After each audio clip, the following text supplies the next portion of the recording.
अल्हम्दुलिल्लाहि रब्बिल आलमीन वल आक़िबतु लिल मुत्तक़ीन वस्सलातु वस्सलामु अला सय्यिदिल अंबियाइ वल मुरसलीन अम्मा बअदु फ़अऊज़ु बिल्लाहि मिनश शैतानिर रजीम बिस्मिल्लाहिर रहमानिर रहीम व इन्नका लअला खुलुक़िन अज़ीम सदक़ल्लाहु मौलाना अज़ीम व सदक़ रसूलुहुन नबियुल करीमुल अमीन इन्नल्लाहा व मलाइकतहु युसल्लूना अलन नबी या अय्युहल्लज़ीना आमनू सल्लु अलैहि व सल्लिमू तस्लीमा। ज़रा मोहब्बत भरे अंदाज में मिल के पढ़ें अस्सलातु वस्सलामु अलैका या सय्यदी या रसूलल्लाह व अला आलिका व अस्हाबिका या सय्यदी या हबीबल्लाह अस्सलातु वस्सलामु अलैका या सय्यदी या रहमतल लिल आलमीन व अला आलिका व अस्हाबिका या सय्यदी या मुहम्मदुर रसूलुल्लाह। बाद हम्द व सलात मेरे करीम आका सल्लल्लाहु अलैहि व आलिहि वसल्लम के ग़ुलामों, आज की ये पुरवकार मजलिस, आज का ये बड़ा ही कमाल का दिन, सरकार दो आलम सल्लल्लाहु अलैहि व आलिहि वसल्लम की आमद और आपकी आले पाक के चश्म चराग के उर्से पाक की तकरीब और मसनद सदारत पर देब सजादा हुजूर पीर सैयद ग़ुलाम मुर्तज़ा शाह साहिब बुखारी ईदा मजदहू और मुर्शिद करीम हुजूर पीर सैयद ग़ुलाम मुज्तबा शाह साहिब बुखारी आप तशरीफ़ फरमा हैं। दीगर सादात कराम मुअज़्ज़िज़ीन कराम तमाम को अस्सलामु अलैकुम। अहबाब, ज़्यादा लंबी गुफ्तगू नहीं है, बिल्कुल ही मुख्तसर सी बात है, थोड़ी सी देर 10 मिनट या 15 मिनट का वक्त है, इसी में मैंने गुफ्तगू को समेटना है, तो कोशिश करनी है कि बात समझनी है। अहबाब, मेरे करीम रब ने कुरान मजीद फ़ुरक़ान हमीद में इरशाद फरमाया व इन्नका लअला खुलुक़िन अज़ीम। ये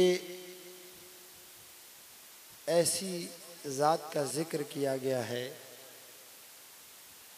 अमूमन होता ये है कि जो बंदा तख्लीक करने वाला हो ना, वो ख़ुद अपनी तख्लीक की तारीफ़ नहीं करता, यानी कि जो तख्लीक करने वाला है, कारीगर है, वो अपनी ईजाद की, अपनी बनाई चीज़ की तारीफ़ नहीं करता, बल्कि जो देखता है वो उसकी तारीफ़ करता है। मगर सरकार की ज़ात के बारे में कुरान को देखें, अहादीस को पढ़ें, आप उलझ कर रह जाएंगे, आप हैरान रह जाएंगे कि जहाँ पर भी मिलेगा कहीं सरकार के चेहरा अनवर की तारीफ़ होगी, कहीं सरकार के चलन की तारीफ़ होगी, कहीं लजपाल आका के बात करने की तारीफ़ होगी, कहीं आपके खुल्क को खुल्के अजीम कहा गया होगा, कहीं आपका सौदा करना, हदीस में मुझे वाह महबूबा जो तूने अमल किया वो कमाल था। अब हैरानगी की बात यह है कि बनाने वाला खुद ही अपनी कारीगरी की तारीफ कर रहा है। अब इस पर सवाल ये पैदा होता है कि जब बनाने वाला बनाकर तारीफ करने पर मजबूर है तो फिर जो बना वो कैसा बना? क्या बात है, क्या बात है। जिसको उसने तख्लीक फरमाया बहुत अच्छे। वो क्या है? हबाब, आपने मेरे करीम आका सल्लल्लाहु अलैहि वसल्लम की शान उलमा से 12 दफा सुनी। उलमा बहुत कुछ बताते हैं और जिंदगियां गुजर गई, उलमा चले गए, कई बड़े बड़े लोग सरकार की तौसीफ व तारीफ करते रहे, मगर हैरानगी की बात है जो भी करता है वो हैरान रह जाता कि अभी इस महबूब की तारीफ के किस बाब को खोलूं, किस बात पर तबसरा करूं। आज के दौर में दूसरी जंग अजीम के बाद एक यूनिवर्सिटी, ऐसी यूनिवर्सिटी जिसको दुनिया का हर बंदा, हर फलसफादान मानता है, हार्वर्ड यूनिवर्सिटी, आप जो पढ़े लिखे समझते इस बात को, उन्होंने एक तहकीक की, किस पर? बंदे की जिंदगी पर, बंदे की जिंदगी पर। ये 2-4 बातें यही आपने सुननी है, यही मेरी सारी गुफ्तगू है माशाल्लाह। अब क्या किया कि उन्होंने तहकीक की, किस पर क्या किया? उन्होंने 764 बंदे इकट्ठे किए, 764 बंदे। अब डॉक्टर साहब भी बैठे हैं, आप पढ़े लिखे, अब इनको पता है कि जब भी खून को कोई सैंपल लेकर टेस्ट किया जाता है उसका ज्यादा से ज्यादा दुरानिया 2 हफ्ते होता है, जी जी। इससे ज्यादा उसको नहीं रखा जा सकता। अब उसमें उन्होंने 2 हफ्तों में उसकी तहकीक करनी थी कि ये बंदा जो तवील उम्री पाता है वो किस वजह से पाता है, इसमें कौन सी ऐसी खासियत है। इस बात को जाया नहीं करना, पूरी गुफ्तगू को गौर होकर सुनना है कि जब उन्होंने तहकीक की 75 साल गुजर गए। 75 सालों में उन 724 या 64 बंदों में से आधे बंदे चल बसे, जो बाकी रह गए उनमें से जो रहे किसी ने 92 साल पाई, किसी ने 100 साल पाई। पाने के बाद वो 75 साल का अरसा हिसाब लगाया और उनकी जिंदगी को देखा और देखकर इस नतीजे पर पहुंचे कि इनकी उम्र लंबी होने का राज ये है कि इनका खुल्क बड़ा अच्छा है। क्या बात है, मैं बात क्या कर बात। रहा हूँ, आप समझे नहीं हैं। वाह। क्या कहा कि ये लोग अच्छे खुल्क के मालिक हैं, ये लोग रिश्ते निभाने में सबसे आगे हैं। अब आप गौर तो कर, जिसको दुनिया आज 75 साल में खंगाल रही है वो तो मेरे महबूब की जिंदगी का एक छोटा, सुभान अल्लाह, सिर्फ एक छोटी सी बात। अरे ऐसा महबूब तुम्हारा मालिक है, ऐसा महबूब तुम्हारा पेशवा है कि जिसकी जिंदगी का एक लम्हा आज 75 साल बाद तखलीक करें तो लोगों की उम्रें तवील हो जाती हैं। उस महबूब की सारी जिंदगी कैसी, क्या बात है, उस महबूब का खुल्क कैसा होगा, सिर्फ गौर करें। हार अगर बादशाह इतना आला है तो हम क्यों देर लगा रहे हैं पहचानने में, हम क्यों देर कर रहे हैं मानने में। मसला सिर्फ ये है, अगर हम यहाँ से उठे आज तो एक इरादा करें कि जब निकलूंगा एक कॉल करूंगा, इसलिए उस बंदे से बात करूंगा, उस रिश्तेदार से बात करूंगा जिससे सबसे ज्यादा चिढ़ है। सही। इसलिए कि कहूंगा कि नहीं यार सुलह करते हैं, नहीं यार अच्छाई अपनाते हैं। इरादा करें, क्या होगा, सरकार की एक सुन्नत जिंदा होगी। फरमाया अच्छी बात कहना भी सकता है, मुस्कुरा देना भी सकता है। मौलाना रूम की बारगाह एक फलसफा दान उधर पहुंचा। जब पहुंचा ना तो गुफ्तगू करते करते तो कहने लगा कि मौलाना रूम को समझने के लिए बड़ी लंबी उम्र की जरूरत है।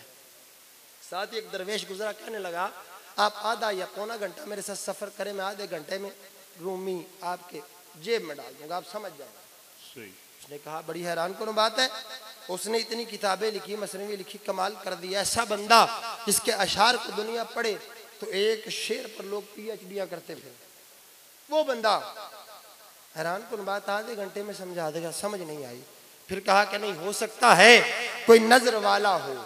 क्या कहा था, न पूछिन खर कपोशों की इरादत हो तो देख इनको, यदे बैजा लिए बैठे हैं अपनी आस्तीनों में।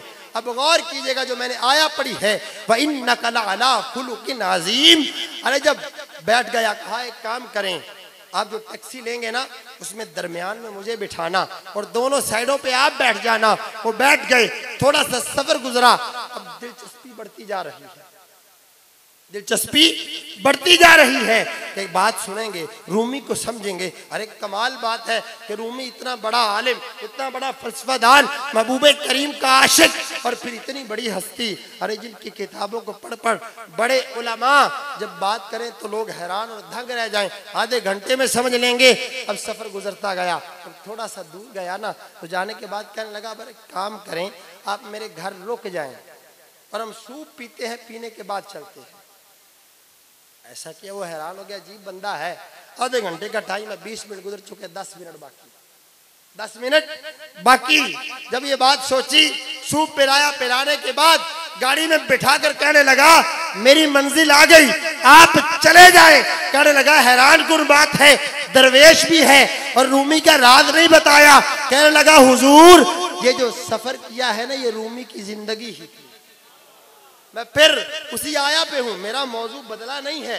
गौर करें, क्या कहा कि अरे जो सफर किया है कोई मेरे रूमी का राज है। पूछा क्या राज है, कहा सबसे पहली बात कि जब बंदों के दरमियान चलो उनको कोनी मारने की कोशिश ना करो, उनको इजा न दो, टांग ना अड़ाओ। अरे दूसरी बात, अरे जब तुम्हारे साथ कोई चले मेहमान नवाज भी बनो, अच्छा खुल्क भी बरताओ।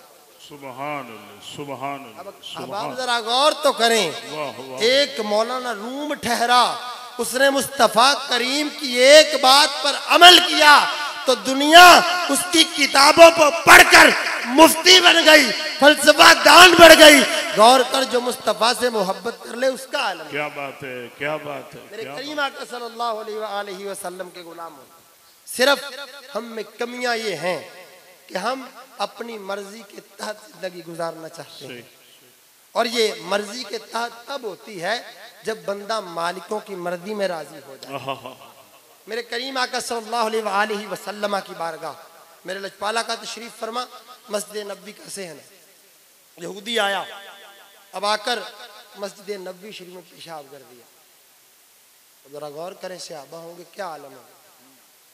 उठे, तलवारें निकाली, मार देंगे आज। मेरे करीम लजपाल ने फरमाया, सहाबा रुक जाओ, एक काम करो, इसे उठाकर मस्जिद से बाहर कर दो और मस्जिद की सफाई कर दो। जी, मस्जिद की सफाई कर दो। अब मामला कैसे बदला, जैसे जैसे मस्जिद के सहन में झाड़ू फिरता है वैसे वैसे उसके दिल भी साफ हो गया। मेरे करीम मुस्तफ़ा सल्लल्लाहु अलैहि वसल्लम के गुलामों, जो पहली बात मैंने की, अगर उसको आप गौर करें, वो यूनिवर्सिटी जिसकी डिग्री को लोग बड़ी मुस्तनद मानते हैं, मेरे करीम की सिर्फ एक अदा पर इतनी लंबी उम्र रिसर्च करती है। क्या बात है, क्या बात है। तो आज का मुसलमान कलमा गो होकर, मुस्तफ़ा का गुलाम होकर, इतना आला पेशवा पाकर फिर भी ना शुक्र है, तो बड़े अफसोस की बात है। ये बड़े अफसोस की बात है। अब आप मेरे करीम आका सल्लल्लाहु अलैहि वसल्लम की बारगाह, मेरे करीम आका जंग से वापसी पर तशरीफ लाए। एक कबीले का सरदार सरकार के दस्तरस में आ गया, सरकार की कैद में आ गया। जब आया तो बांध दिया सतून के साथ। बांधा तो मेरे करीम आका एक दिन सामने से गुजरे। जब गुजरे तो यूं देखा, मुस्कुराए और चले गए। कहने लगा, अगर आप मुझे छोड़ दें कुछ ले देकर तो मेरे लिए बड़े एजाज की बात होगी और ये आपका एहसान होगा। किससे बात कर रहा है? दो आलम के वाली से। अगला दिन फिर करीम गुजरे, अर्ज करता है, अगर मैं आपके हाथ से मारा जाऊं, अगर मैं आपके हाथ से मारा जाऊं तो फिर मुझे ये पता है कि मैं दोज़ख में नहीं जाऊंगा। मैं यहाँ पर सवाल भी करता हूँ, कलमा नहीं पढ़ा और पकड़ा कहाँ गया है? सरकार से जंग लड़ते। उसे भी ये पता है कि जिस शय को इस लजपाल के हाथ लग जाए उस पर आग हराम हो जाती है। तो फिर बताओ ना, अगर अम्मार बिन यासर सरकार से मोहब्बत करने तो कोयलों से खेलना बड़ी बात नहीं है। आप कहें कि यूं कैसे? बातें कि सरकार का दस्त, सरकार की दुआएं। अब किया क्या? करीम फिर गुजरे, चले गए, गुफ्तगू नहीं की, गुफ्तगू नहीं की। अगला दिन आया, करीम आका ने फरमाया, एक काम करो, इसे छोड़ दो। अब वो चला गया। जब मस्जिद से बाहर निकला तो जाकर बाहर गुस्ल किया। गुस्ल करने के बाद वापिस आया। करीम लजपाल ने पूछा, अरे सुमामा बता तो सही ना, जाता क्यों नहीं? अर्ज करता है, हुजूर, जब पहले आपकी कैद में आने से पहले मदीना से बदतर धरती कोई नहीं थी, आपसे बढ़कर मेरा दुश्मन कोई नहीं था, मगर जो 3 दिन गुजरे हैं ना, इन्होंने सिर्फ आपकी चुप ने, आपकी निगाह ने ऐसा असर किया है कि इसको खुल्क की मार को मैं सह ही नहीं।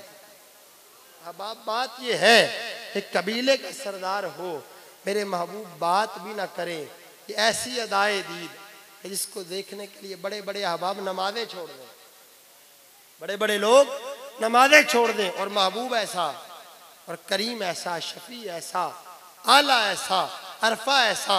अगर मेहमान आए, मेहमान घर पे आ गए, अब आया कौन? हातम ताई का की नस्ल में से आ गए सरकार की बारगाह में। अब ख्याल ये था कि महबूब का इम्तिहान नहीं। पहुंचे सरकार घर पे, मेहमान नवाजी के लिए ले गए। जब लेकर गए तो सरकार से कहने लगे, हुजूर मैं चारपाई पे लेटूंगा, मैं चारपाई पे लेटूंगा। सरकार ने फरमाया, ठीक है, तुम चारपाई पे लेटो। सरकार ने जो तकिया सराहना लिया ना, तो कहने लगे, हुजूर ये सराहना भी मैं लूंगा। सरकार ने वो भी अता फरमा दिया। अब जब अता फरमा दिया, रात सोने के बाद सुबह जब अपने कबीले वापस लौटे तो बहन पूछने लगी, अरे कैसा पाया? तो तो कहने लगे समझ ही नहीं सका। हैरान कौन बात है, दुश्मनी भी थी और मुखालिफ कबीले में भी था। मैंने उनसे बिस्तर मांगा कि शायद झगड़े, मैंने सरहाना मांगा शायद झगड़े, मगर कैसे शफी हैं, खुद नीचे आराम फरमा रहे, मुझे ऊपर लिटा दिया। अगर दुश्मनों के साथ ऐसा बर्ताव है, अपने उम्मतियों के साथ कैसे मोहब्बत। मेरे करीम आका के गुलामों, मेरे करीम मुस्तफ़ा से मोहब्बत करने वालों, अपनी ज़िंदगी को सरकारे दो आलम सल्लल्लाहु अलैहि वसल्लम के अहकामात पर चलाने के काबिल करो, कोशिश करते रहें। मैं पर 3-4 दिन पहले माल कलम अज़ल की एक हदीस पढ़ रहा था, इसे कुदसी का मुताला किया तो मेरे करीम ने फरमाया जो मेरी बारगाह से मांगता है मुझे बड़ा अच्छा लगता है। फिर अर्ज़ की कि मौला क्या चीज़ मांगता है जो तुझे ज़्यादा अच्छा लगता है। फरमाया जो मेरी बारगाह से अच्छाई और नेकी की तौफीक मांगता है। तो याद रखें, अच्छाई और नेकी जो है ये खुद ब खुद नहीं हो जाती। बुराइयां खुद ब खुद होती हैं, अच्छाइयाँ उसकी अता से होती हैं। बेशक अच्छाइयाँ उसकी अता से होती है। और बात रही आपने आज दस्तार फजीलत देखी, ये दस्तार जो बंधी आपके ज़ाहरी नुक्ता नज़र से एक पगड़ी थी जो बंध गई। जी हाँ जी। मगर अगर आप इस तारीख का मुताला करें, चले तारीख को छोड़ते, तारीख की औकात ही क्या है, मेरे मुस्तफ़ा के फरमान का मुताला करें तो महमूद गज़नवी जैसे अगर एक कुरान पढ़ने वाले को क्षमादान दें और दिल में शक है कि मैं हलाल ज़्यादा नहीं हूँ, और फिर दीन के वारिस ये लोग हैं, नहीं ये भी नहीं होता, और फिर इस हाले सवाब फ़ायदा नहीं देता। सही यही बात। और जो मौका था उस मुनासबत के लिहाज से गुफ्तगू मुकम्मल। अब करता क्या है, क्या देखा, एक बच्चा है कुरान थामा है, दौड़कर लाइट के नीचे जाता है, पढ़कर फिर वापस आ जाता है। ऐसा महसूस होता है जैसे किसी शय से डर रहा है। गया पूछा रे क्या कर रहा है, तू चोर है? हाथ जोड़ दे, कहा नहीं नहीं ये कुरान पाक है, मैं इसको याद करने की कोशिश कर रहा हूँ, मगर मेरे घर में दिया नहीं है। गौर कीजिएगा, मेरे घर में दिया नहीं है, मेरे घर में लाइट नहीं है, रोशनी नहीं है। जब ये देखा तो क्या करता है, वो सोने का शमादान उसके हाथ में थमा देता है, थमाकर गुलाम से कहता है मेरे होते हुए अगर नबी के दीन के वारिस यहाँ पर धक्के खाएं तो मेरी बादशाही का फायदा क्या है। जब ये बात सोच ली, कहने लगा ऐलान करवा दो आज से मेरी हुकूमत में जितनी मसाजिद जितने मदारिस हैं उनकी किफालत मैं करूँगा। माशाअल्लाह। जब ये बात कह दी और जाकर सो गया। कहता बड़े सालों से नींद नहीं आई थी, मगर उस दिन ऐसी नींद आई कि मुकद्दर बदल गया। जब सोया आंख लगी, लजपाला का तशरीफ लाए, फरमाया अरे सगुफ्तगीन के बेटे गजनवी, तूने जो मेरे दीन के सिपाही की खिदमत की है उस वजह से जा तेरा भी भला हो, तेरी आने वाली नस्लों का। अब आप सवाल ये करना चाहता हूं कि अगर फायदा नहीं देता तो उसको किसने बतला दिया। मानना ना मानना हर बंदे का अपना नजरिया है, मगर जहां पर दिल टिक जाए आप गलत चीज को मानने के लिए भी तैयार हो जाते हैं। तो थोड़ा सा नजरिया बदलें, थोड़ी सी आदत बदलें। अगर आदत बदलेंगे, नजरिया बदलेंगे तो इंशाअल्लाह अल्लाह जरूर मेहरबानियां फरमाएगा। और आखिरी बात और ऐसे नसीहत, मैंने भी ये किसी सैयदजादे के मुंह से ये लफ्ज़ सुने, महफिल पाक थी, गुफ्तगू फरमा रहे थे और ये सभी अहबाब के लिए मेरे समेत फरमा माइक पकड़ा और फरमाने लगे यार बात सुनो, बेशक नात सुनो, बेशक मनकबत सुनो, बेशक किसी मुकर्रर की तकरीर सुनो, मगर तुम्हारी आंखों का मरकज उस नात खां या खतीब का चेहरा नहीं, तुम्हारे पीर का चेहरा होगा। माशाअल्लाह। अब इसका भी आपको बता दो वजह क्या है। पूछा हुजूर इसमें क्या राज है। फरमाया अरे अगर तुम चेहरे पर नजर रखोगे अपने लजपाल के तो जो कैफियत उन पे तारी होती है वो वक्त भी जल्दी आएगा, उस कैफियत के काबिल हो जाओगे। आखिर दावा यानी अल्हम्दुलिल्लाह।